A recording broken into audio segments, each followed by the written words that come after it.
नमस्कार, जोहार। मैं पूनम और आप देख रहे हैं जोहार झारखंड। चलिए जानते हैं आज की 25 महत्वपूर्ण बड़ी खबरों को।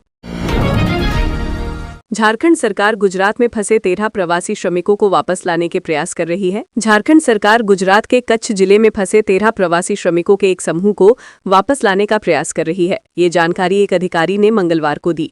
उन्होंने बताया कि पूर्वी सिंहभूम जिले के बहरागोड़ा प्रखंड के मटिहाना निवासी मजदूर एक निजी कंपनी में काम करने के लिए गुजरात गए थे।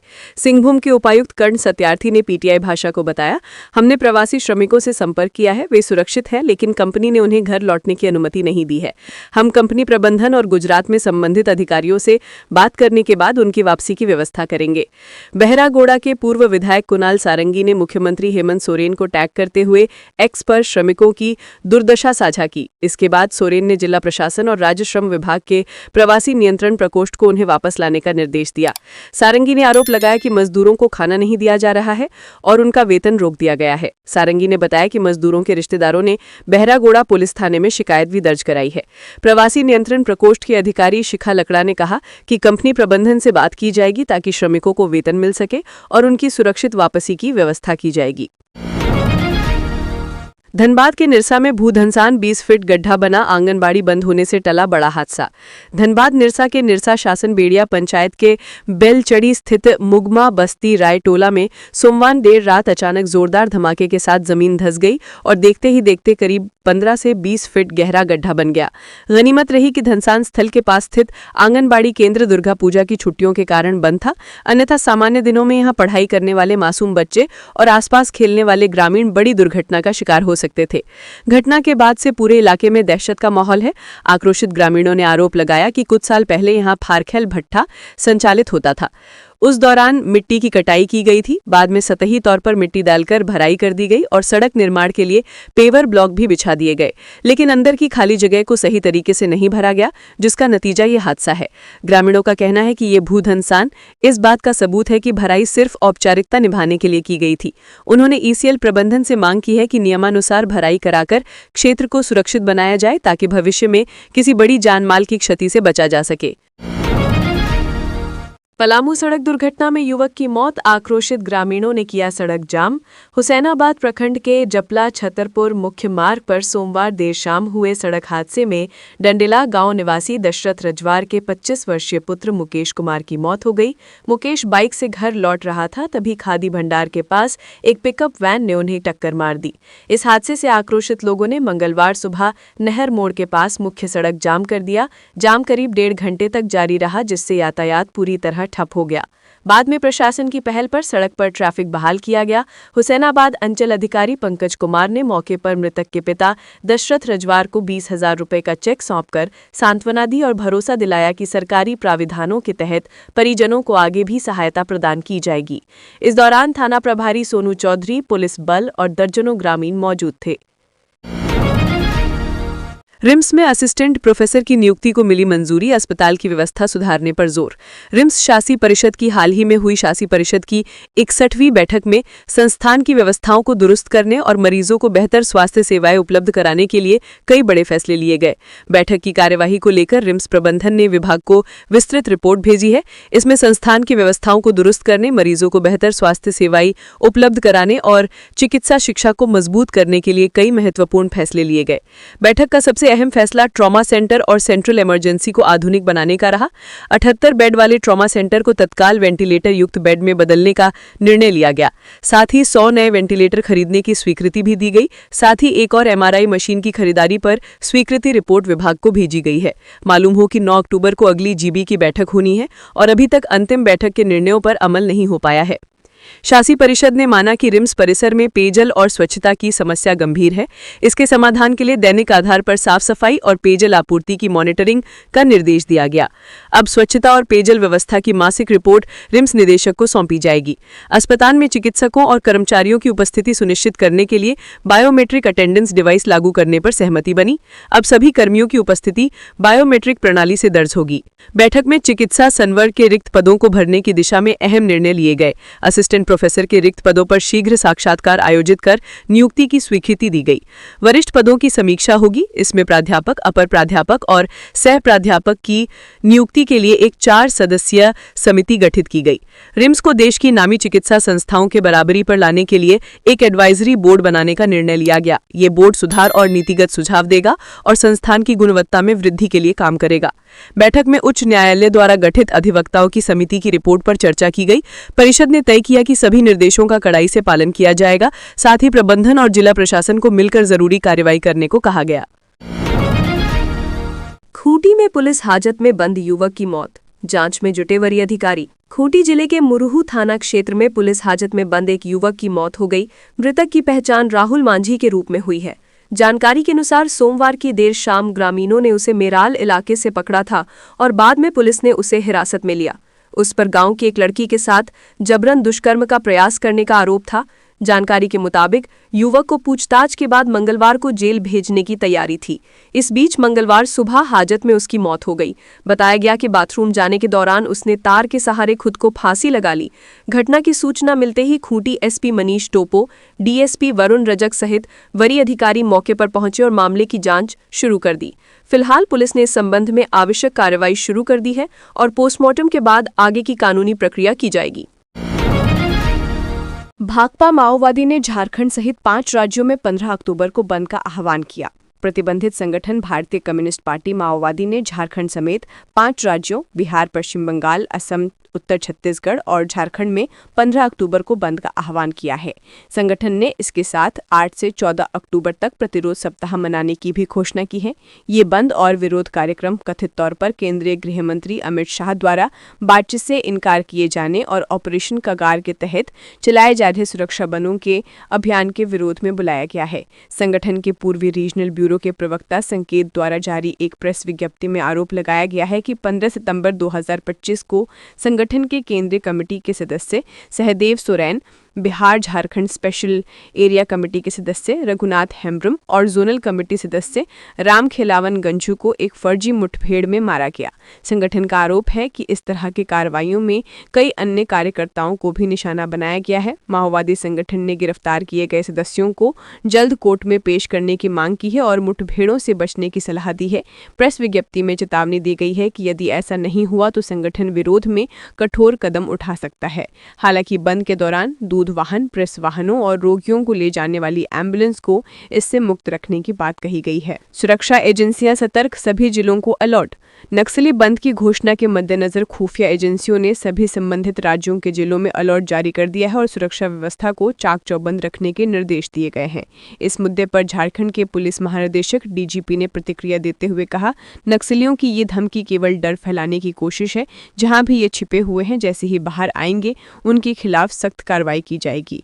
राज्य पुलिस हर चुनौती के लिए पूरी तरह से तैयार है। 2 और 3 अक्टूबर को भारी बारिश की संभावना। मंगलवार दोपहर बाद बदलेगा मौसम। 5 अक्टूबर तक बादल छाए रहेंगे, दोपहर बाद बारिश। रांची मौसम विभाग ने दुर्गा पूजा के दौरान झारखंड के कई जिलों में बारिश का पूर्वानुमान जताया है। मौसम केंद्र रांची के अनुसार 30 सितंबर यानी आज तक प्रदेश के कई हिस्सों में हल्की बारिश हो सकती है। इस दौरान 30 से 40 किलोमीटर प्रति घंटे की रफ्तार से हवाएं चलने और आकाशीय बिजली गिरने की भी संभावना है। वहीं बंगाल की खाड़ी में बना निम्न दबाव अब कमजोर पड़ चुका है। इसका सर्कुलेशन उड़ीसा व छत्तीसगढ़ की ओर बढ़ गया है। बावजूद इसके 1 से 2 अक्टूबर को बंगाल की खाड़ी में दोबारा निम्न दबाव वाला क्षेत्र बनने की संभावना है, जिससे रांची सहित कई जिलों में हल्के से मध्यम दर्जे की बारिश हो सकती है। मौसम विभाग ने वज्रपात के लेकर येलो अलर्ट भी जारी किया है। मौसम विज्ञान केंद्र के वैज्ञानिक सतीश चंद्र मंडल ने बताया कि 1 अक्टूबर के दोपहर से मौसम बिगड़ना शुरू हो जाएगा। 2 अक्टूबर को पूरे राज्य में बादल छाए रहेंगे, रुक रुक कर बारिश होगी। खासकर धनबाद, गिरिडीह, गोडा, जामताड़ा, पाकुड़, साहिबगंज और देवघर में तेज हवाओं और वज्रपात के साथ भारी बारिश की संभावना है। 3 अक्टूबर को भी पूरे राज्य में कहीं कहीं वज्रपात और बारिश हो सकती है। इस दिन चतरा, देवघर, दुमका, गिरिडीह, कोडरमा, लातेहार, पाकुड़ और साहिबगंज जिले प्रभावित हो सकते हैं। मौसम विभाग ने बताया कि रांची में 1 से 5 अक्टूबर तक बादल छाए रहेंगे। दोपहर बाद हल्की से मध्यम बारिश के साथ तेज हवाएं चल सकती हैं। पलामू टाइगर रिजर्व में हाथी के हमले से ग्रामीण की मौत। वन विभाग ने परिजनों को 50,000 रुपए का मुआवजा दिया। गांव में दहशत का माहौल। दुर्गा पूजा पंडालों के पट खुलते ही पंडालों में श्रद्धालुओं की उमड़ी भीड़। अन्नपूर्णा देवी और विधायक नीरा यादव ने कई पूजा पंडालों का किया निरीक्षण। कोडरमा जिले में हर तरफ दुर्गोत्सव की धूम दिख रही है। राज्य में हर जगह पंडाल बनाए जा रहे हैं जो श्रद्धालुओं के आकर्षण का केंद्र बने हुए हैं। कोडरमा समेत पूरे अभ्रकांचल में भी दुर्गा पूजा बड़े धूमधाम से मनाया जा रहा है। महासप्तमी को कई पूजा पंडालों के पट श्रद्धालुओं के लिए खोल दिए गए हैं। केंद्रीय महिला एवं बाल विकास मंत्री अन्नपूर्णा देवी और कोडरमा विधायक डॉक्टर नीरा यादव ने संयुक्त रूप से कई पूजा पंडालों का निरीक्षण करते हुए मां दुर्गा की पूजा अर्चना की और आम भक्तों के साथ दोनों नेताओं ने भजन कीर्तन में भी हिस्सा लिया। इस अवसर पर कई पूजा समितियों में दोनों अतिथियों का स्वागत सत्कार भी किया गया। मां दुर्गा की प्रतिमा के पट खुलने के साथ ही भक्तों की भीड़ माता की आराधना के लिए उमड़ पड़ी है। 4 दिनों तक चलने वाला दुर्गा पूजा मेला भी शुरू हो गया है। केंद्रीय मंत्री अन्नपूर्णा देवी और विधायक डॉक्टर नीरा यादव ने देश और राज्यवासियों को दुर्गा पूजा की शुभकामनाएं देते हुए लोगों से शांति और सौहार्द के साथ त्योहार मनाने की अपील की है। उन्होंने कहा कि हर किसी के सहयोग से उत्साह के साथ दुर्गा पूजा मनाया जा रहा है। इस अवसर पर उन्होंने देश में अमन और शांति के लिए प्रार्थना भी की। युवाओं के लिए बड़ी खुशखबरी। झारखंड के इस बैंक में 400 पदों पर बहाली, 300 कर्मियों का प्रमोशन भी जल्द। बैंक में काम करने वाले युवाओं के लिए अच्छी खबर है। झारखंड स्टेट कोऑपरेटिव बैंक में 400 पदों पर बहाली होने वाली है। ये प्रक्रिया मार्च 2026 तक पूरी कर ली जाएगी। ये बातें झारखंड स्टेट कोऑपरेटिव बैंक के चेयरमैन विभा सिम ने कही है। वह सोमवार को बिष्टुपुर स्थित झारखंड स्टेट कोऑपरेटिव बैंक के दुर्गोत्सव में बतौर मुख्य अतिथि उद्घाटन करने रांची से आई हुई थी।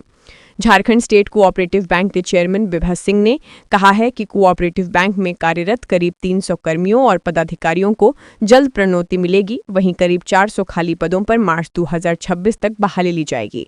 साथ ही संविदा पर कार्यरत कंप्यूटर ऑपरेटरों को स्थायी किया जाएगा। इस पर बोर्ड की सहमति मिल चुकी है। राष्ट्रीय ओपन एथलेटिक्स चैंपियनशिप का आज अंतिम दिन। रोमांचक मुकाबलों में बटेंगे 17 स्वर्ण। बिरसा मुंडा स्टेडियम में चल रही 64वीं नेशनल ओपन एथलेटिक्स चैंपियनशिप 2025 मंगलवार को अपने अंतिम चरण में प्रवेश कर गई है। 4 दिनों तक चले इस चैंपियनशिप के आखिरी दिन कुल 17 फाइनल मुकाबले होंगे और दिन भर में ट्रैक और फील्ड पर देश भर के नामचीन खिलाड़ी अपने अपने राज्य और यूनिट्स के लिए पदक जीतने का भरपूर प्रयास करेंगे। दिन की शुरुआत पुरुषों और महिलाओं की 10,000 मीटर दौड़ से हुई। लंबी दूरी के धावकों के लिए ये निर्णायक चुनौती है। उत्तर प्रदेश, राजस्थान, मणिपुर और रेलवे खेल बोर्ड की ओर से मजबूत दावेदार मैदान में उतरे। इसके साथ ही महिलाओं का हैमर थ्रो फाइनल भी हुआ, जहां रेलवे और उत्तर प्रदेश की खिलाड़ियों की कड़ी टक्कर देखने मिली। दोपहर से ट्रैक एंड फील्ड में तेजी का रंग चढ़ेगा। पुरुषों का ट्रिपल जंप फाइनल खास आकर्षण का केंद्र रहेगा, जिसमें झारखंड के 2 खिलाड़ी भी पदक की दौड़ में हैं। इसके बाद 400 मीटर हर्डल्स महिला और पुरुष के फाइनल होंगे। वहीं स्प्रिंटर्स के बीच 200 मीटर पुरुष और महिला फाइनल दर्शकों को रोमांचित करेंगे। मध्य दूरी की दौड़ में भी आज पदक दांव पर होंगे। महिलाओं का 800 मीटर फाइनल और पुरुषों का 800 मीटर फाइनल खास रहेगा, क्योंकि रेलवे, हरियाणा और केरल के धावक यहां शीर्ष दावेदार माने जा रहे हैं। फील्ड इवेंट्स में जावलिन थ्रो पुरुष फाइनल पूरे देश का ध्यान खींचेगा। ओलंपिक चैंपियन नीरज चोपड़ा का राष्ट्रीय रिकॉर्ड इसी इवेंट का है और इसमें रेलवे खेल बोर्ड के खिलाड़ियों के बीच कांटे की जंग की उम्मीद है। इसी के साथ महिलाओं का लॉन्ग जंप फाइनल भी खास आकर्षण होगा। शाम को पुरुषों और महिलाओं की 3000 मीटर स्टीपल चेस दौड़ के बाद अंतिम रोमांचक मुकाबले होंगे। 4x400 metre relay race. ये इवेंट हमेशा की तरह दर्शकों के बीच सबसे अधिक जोश भरने वाली साबित होगी। रिले में रेलवे, सर्विसेज, हरियाणा और तमिलनाडु की टीमें मजबूत दावेदार मानी जा रही हैं। दिन भर के मुकाबलों के बाद शाम को सभी विजेताओं को पदक प्रदान किए जाएंगे और वैलेडिक्टरी फंक्शन के साथ इस चैंपियनशिप का समापन होगा। झारखंड हाई कोर्ट का सरकार को निर्देश, जेलों में HIV टेस्ट व इलाज के लिए 6 हफ्ते में बनाए नियम। झारखंड हाई कोर्ट ने राज्य सरकार से HIV और एड्स रोकथाम और नियंत्रण अधिनियम 2017 के तहत जेलों में HIV जांच और इलाज के लिए उचित दिशा निर्देश और नियम बनाने का निर्देश दिया है। साथ ही कोर्ट ने सरकार को 6 सप्ताह के भीतर अपना प्रस्ताव अदालत में पेश करने को कहा है। न्यायमूर्ति सुजीत नारायण प्रसाद और न्यायमूर्ति संजय प्रसाद की खंडपीठ ने ये आदेश एक आपराधिक अपील की सुनवाई के दौरान दिया। इस अपील में एक दोषी कैदी ने जेल में HIV जांच करवाने से इनकार कर दिया था। अदालत ने सुनवाई के दौरान कहा कि धारा 5 के तहत किसी व्यक्ति पर जबरन HIV टेस्ट नहीं कराया जा सकता, लेकिन धारा 13 और 14 के अनुसार केंद्र और राज्य सरकार की जिम्मेदारी है कि वे HIV की रोकथाम और इलाज के लिए जरूरी कदम उठाएं। इसमें एचआईवी से संबंधित जांच सुविधाएं, इलाज और संक्रमण नियंत्रण शामिल हैं। कोर्ट ने जोड़ा कि धारा 49 राज्य सरकार को नियम बनाने का अधिकार देती है ताकि अधिनियम को लागू किया जा सके।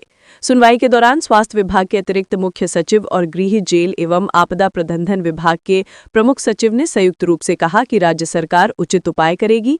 अदालत में दलील दी कि इस तरह के मामलों से प्रभावी ढंग से निपटने के लिए एड्स कंट्रोल सोसाइटी के साथ भी विचार विमर्श आवश्यक है।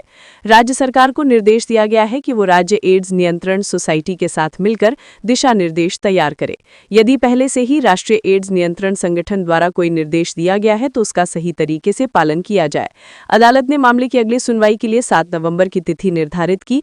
तब तक राज्य सरकार को अपने प्रस्ताव अदालत में पेश करने होंगे। झारखंड के कोयला खनन क्षेत्रों में हरियाली, कोयला राज्य मंत्री बोले डेवलप किए जा रहे हैं ग्रीन जोन, सीसीएल की अहम भूमिका। झारखंड की पहचान खनन क्षेत्र के अलावा वन बहुल क्षेत्र के रूप में होती है। यहाँ की धरती से कोयला, लौह अयस्क, अभ्रक, बॉक्साइट समेत कई तरह के खनिज निकाले जाते हैं। इसका असर वन क्षेत्र पर पड़ता है। India state of forest report 2023 के मुताबिक झारखंड के कुल भौगोलिक क्षेत्रफल के 29.81% भाग में वन क्षेत्र है। इसमें सघन, मध्यम और खुले वन शामिल हैं, जबकि वन एवं वृक्षावरण 27,403 वर्ग किमी है, जो राज्य के भौगोलिक क्षेत्रफल का 34.38% है। लेकिन यह भी सच है कि खनिजों के उत्खनन से वन क्षेत्र पर सीधा असर पड़ता है। इसकी भरपाई के लिए पौधारोपण किया जाता है। इस दिशा में राज्य की सबसे बड़ी कोयला कंपनी सीसीएल यानी सेंट्रल कोल फील्ड्स लिमिटेड एक बड़ी भूमिका निभा रही है।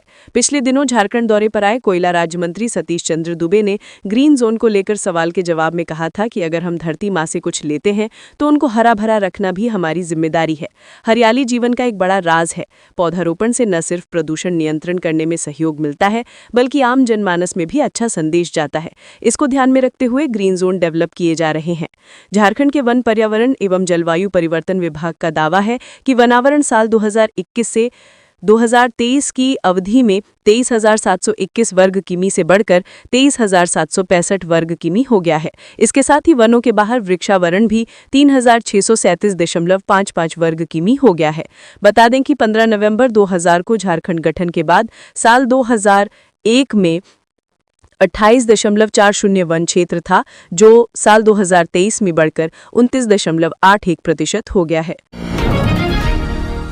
विवाद के बाद 2 युवकों पर चापड़ से हमला, आरोपी फरार, पुलिस सीसीटीवी फुटेज की कर रही जांच। जमशेदपुर के साकची क्षेत्र में भालूबासा के 2 युवकों पर मंगलवार को चापड़ से जानलेवा हमला कर दिया गया। हमले में साहिल शर्मा और आयुष शर्मा बुरी तरह जख्मी हो गए। दोनों को स्थानीय लोगों की मदद से टीएमएच ले जाया गया, जहां उनकी हालत स्थिर बताई जा रही है। फिलहाल दोनों का इलाज चल रहा है। जानकारी के मुताबिक किसी काम से साकची पहुंचे दोनों युवकों का वहां कुछ लोगों से विवाद हो गया। पहले कहासुनी और गाली गलौज हुई, फिर मामला बढ़ा तो एक युवक ने अचानक चापड़ निकाल लिया और दोनों पर ताबड़तोड़ वार कर दिया। घटना की सूचना मिलते ही साकची पुलिस मौके पर पहुंची और घायलों को अस्पताल भिजवाया। पुलिस ने घटनास्थल का मुआयना किया है और हमलावरों की तलाश शुरू कर दी है। आसपास के लोगों से पूछताछ की जा रही है। साथ ही इलाके और रास्तों पर लगे सीसीटीवी फुटेज भी खंगाले जा रहे हैं। पुलिस का कहना है कि जल्द ही हमलावरों की पहचान कर गिरफ्तारी की जाएगी। महिलाओं की मिसाल, मैया सम्मान योजना की राशि से बन गई 2 किलोमीटर सड़क। झारखंड के पलामू जिले के छतरपुर प्रखंड अंतर्गत कंचनपुर पंचायत के लंगड़ीतर पिछुलिया टोला की महिलाओं ने सामूहिक प्रयास से एक मिसाल कायम की है। मैया सम्मान योजना के तहत खाते में प्राप्त राशि को महिलाओं ने चंदे के रूप में एकत्र कर सड़क निर्माण में लगा दिया। परिणाम स्वरूप ग्रामीणों के श्रमदान से करीब 1.5 किलोमीटर लंबी मिट्टी मोरम की सड़क 2 दिनों में तैयार कर दी गई। शनिवार को जिले के 3.5 लाख लाभुकों के खातों में मैया सम्मान योजना के तहत 2 महीने की राशि प्रत्येक महिला को 5,000 रुपये जमा की गई थी। राशि प्राप्त होते ही पिछुलिया टोला की 25 महिलाओं ने आपसी सहमति से 2-2 हज़ार रुपये का योगदान देने का निर्णय लिया। इसके बाद ग्रामीणों ने मिलकर श्रमदान शुरू किया और सोमवार तक सड़क बनकर पूरी तरह तैयार हो गई। ग्रामीणों के अनुसार टोला में लंबे समय से सड़क की हालत बेहद खराब थी, जिससे बच्चों का स्कूल जाना, मरीजों का अस्पताल पहुंचना और रोजमर्रा की आवाजाही काफी कठिन हो गई थी। वाहन गांव तक नहीं पहुंच पा रहे थे, जिससे ग्रामीण बेहद परेशान थे। ऐसी स्थिति में जब मैया सम्मान योजना की राशि प्राप्त हुई तो ग्रामीण महिला प्रेमशिला देवी के नेतृत्व में सभी महिलाओं ने इस राशि का सामूहिक उपयोग करने का निर्णय लिया। ग्रामीण प्रशांत राज और जितेंद्र कुमार के नेतृत्व में एक कमेटी गठित की गई। इस कमेटी की अगुवाई में महिलाओं ने सहभागिता दिखाई और श्रमदान के माध्यम से सड़क निर्माण कार्य शुरू किया। पुरुषों ने भी ट्रैक्टर, फावड़ा व अन्य संसाधन उपलब्ध कराए। ये कार्य शनिवार से शुरू होकर सोमवार को पूरा हो गया। रांची में महाअष्टमी पर देवी मंडपों और दुर्गा पूजा पंडालों में उमड़ा भक्तों का जनसैलाब। शारदीय नवरात्र की महाअष्टमी में रांची के किशोरगंज, मोरहाबादी और कमड़े स्थित देवी मंडपों और दुर्गा पूजा पंडालों में श्रद्धा और भक्ति का अद्भुत संगम देखने को मिला। मां महागौरी की आराधना के लिए सुबह से ही श्रद्धालुओं का जनसैलाब उमड़ पड़ा। हाथों में पूजा की थाल, नारियल, फूल, अक्षत और प्रसाद लेकर भक्त मां के दरबार में पूजा अर्चना करने पहुंचे। इस दौरान मंदिर परिसर जय माता दी के उद्घोष से गुंजायमान रहा। भक्तों में दीप प्रज्वलित कर देवी मां से अपने परिवार सुख शांति की कामना की। किशोरगंज स्थित देवी मंडप में सुबह से ही श्रद्धालुओं की लंबी कतार देखने को मिली। इस दौरान वे मां के दर्शन के लिए काफी आतुर दिखे। अपनी बारी आने पर भक्तों ने मां के सामने शीश नवाया और आशीर्वाद लिया। इसके अलावा अन्य पूजा पंडालों में भी इसी तरह के दृश्य देखने को मिले। पूजा पंडालों की सजावट ने श्रद्धालुओं को अपनी ओर आकर्षित किया और पंडालों के विभिन्न डिजाइनों ने श्रद्धालुओं को मंत्रमुग्ध कर दिया। कहीं प्रसाद वितरण हो रहा था तो कहीं हवन और सामूहिक स्तुति से वातावरण आध्यात्मिक रंग में बदल गया। सारंडा वाइल्ड लाइफ सेंचुरी के लिए ग्रुप ऑफ मिनिस्टर्स गठित, राधाकृष्ण किशोर बने अध्यक्ष। राज्य सरकार ने सारंडा वन क्षेत्र को संरक्षित करने और वहां रहने वाले जनजातीय समुदाय के हितों की रक्षा करने के लिए 5 सदस्यीय ग्रुप ऑफ मिनिस्टर्स का गठन कर लिया है। इस ग्रुप ऑफ मिनिस्टर्स की अध्यक्षता वित्त मंत्री राधाकृष्ण किशोर करेंगे। ये 5 सदस्यीय टीम सारंडा वन क्षेत्र का स्थल भ्रमण कर सभी पहलुओं पर विचार करेगी और कैबिनेट के समक्ष अपना सुझाव देगी। बताते चलें कि 24 सितंबर को हुई कैबिनेट की बैठक में ग्रुप ऑफ मिनिस्टर्स के गठन का निर्णय लिया गया था। ग्रुप ऑफ मिनिस्टर्स को वन, पर्यावरण और अनुसूचित जनजाति, अल्पसंख्यक एवं पिछड़ा वर्ग विभाग सहयोग करेगा। संबंधित क्षेत्र के डीसी और एसपी रहने, भोजन, वाहन और सुरक्षा के प्रबंध करेंगे। ऑनलाइन सीजीएल परीक्षा में कंप्यूटर स्क्रीन पर स्वतः ही मिल रहे थे उत्तर, सिर्फ माउस पकड़ बैठा था अभ्यर्थी। लिखित परीक्षा में नकल करने को लेकर अब तक कई मुन्ना भाई की गिरफ्तारी की खबरें आती रही हैं, लेकिन आज के इस डिजिटल युग में कई प्रतियोगी परीक्षाएं अब ऑनलाइन ली जाती हैं। लेकिन सबसे बड़ी बात यह है कि अब ऑनलाइन परीक्षाओं में भी मुन्ना भाई सक्रिय हो चुके हैं, जिसमें परीक्षार्थी को सिर्फ कंप्यूटर पर बैठना है, लेकिन ऑपरेटिंग कोई बाहर से कर रहा होता है। धनबाद में एक ऐसे ही मामले में पुलिस ने ऑनलाइन परीक्षा देने वाले एक अभ्यर्थी को गिरफ्तार किया है। गिरफ्तार अभ्यर्थी का नाम IK गुजराल है। वो पटना के धनरुआ थाना क्षेत्र के पभेरा सीरिया का रहने वाला है। 12 से 26 सितंबर तक चली संयुक्त स्नातक स्तरीय सीजीएल प्रथम चरण परीक्षा में वो शामिल हुआ था। 26 सितंबर को अंतिम पाली की परीक्षा में IK गुजराल को नकल करते हुए पकड़ा गया। IK गुजराल परीक्षा केंद्र में सिर्फ कंप्यूटर सिस्टम पर माउस पकड़कर बैठा था और स्क्रीन पर स्वतः ही प्रश्नों के उत्तर दिए जा रहे थे। परीक्षा केंद्र पर प्रतिनियुक्त दंडाधिकारी गुराई ने गुजराल को पकड़कर बरवा अड्डा थाना की पुलिस के हवाले कर दिया है।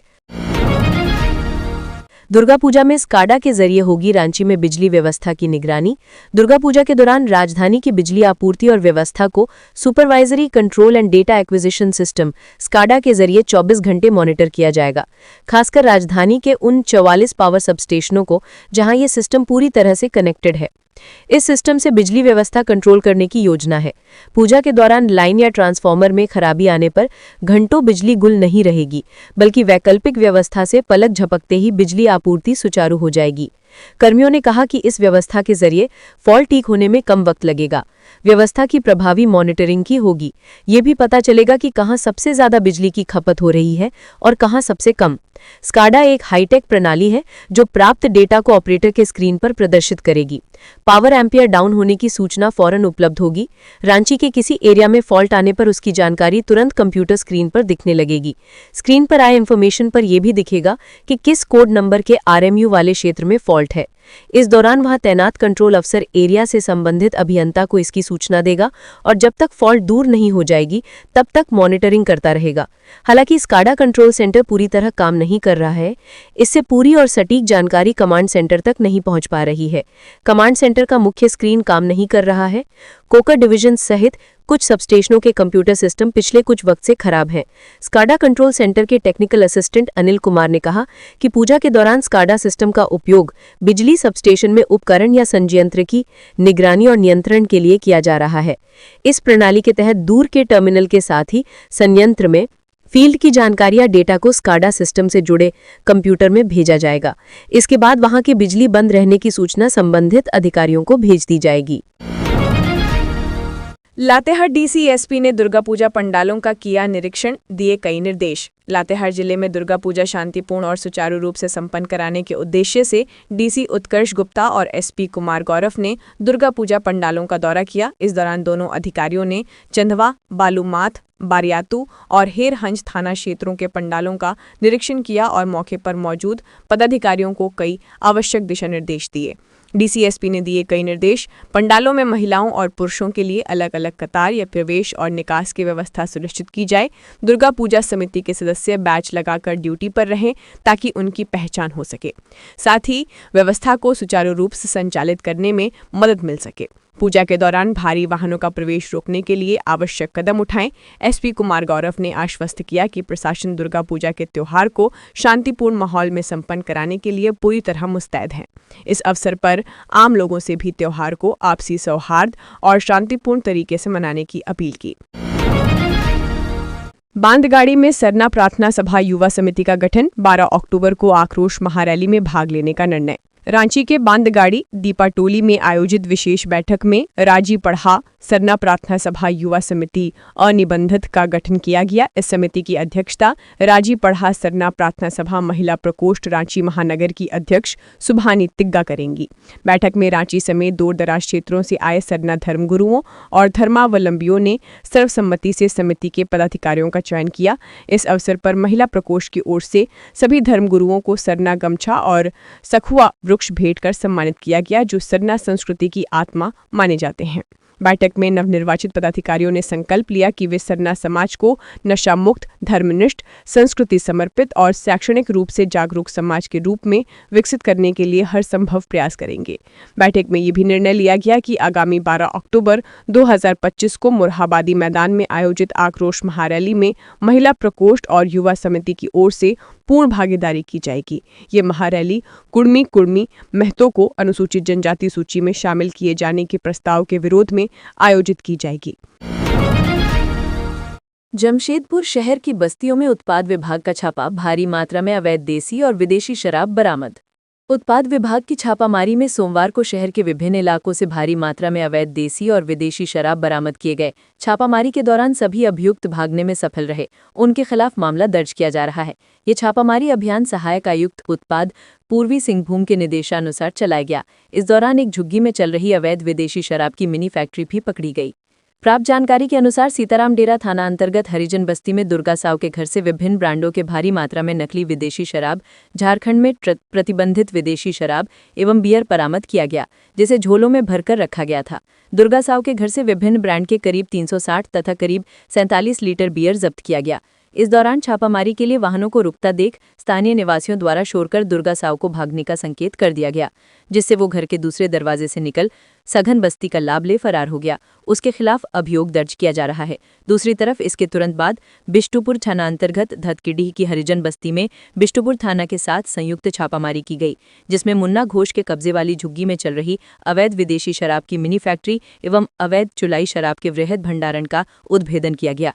उक्त झुग्गी से नकली विदेशी तैयार करने में आवश्यक सामग्री जैसे खाली बोतल, स्टिकर, बोतल बंद करने हेतु ढक्कन और कॉर्क, स्पिरिट शराब को अपेक्षित रंग और फ्लेवर देने हेतु कैरामेल एवं तैयार बोतल बंद नकली विदेशी शराब बरामद किया गया।